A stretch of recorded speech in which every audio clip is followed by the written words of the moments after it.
खुर्शीद शाह ने कहा कि पीपल्स पार्टी ने हमेशा पार्लियामेंट की सियासत की है। पनामा के मामले पर पार्लियामेंट में बिल पेश किया। वजीर आजम को खुद को बचाने के लिए खत की जरूरत पड़ी है। उन्होंने कहा कि इमरान खान चचा हो या दादा, फर्क नहीं पड़ता। इमरान खान की सियासी नस-जरबाकारी से नवाज शरीफ को फायदा हुआ है। नून लीग की जगह पीपल्स पार्टी होती तो अवाम के सामने सरेंडर कर देती।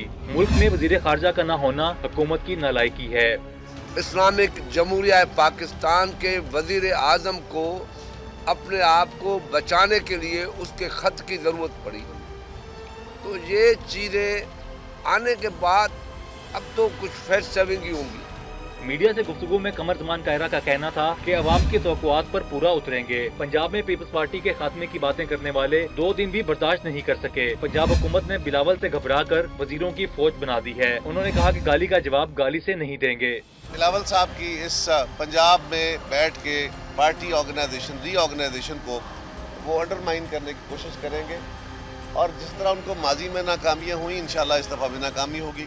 इस मौका पर निसार खोड़ो ने कहा कि पाकिस्तान में किसी आमिर ने अवामी मकबूलियत हासिल नहीं की। अगर मुशर्रफ किसी का सहारा लेकर आ रहे हैं तो उन्हें इसका फायदा नहीं होगा।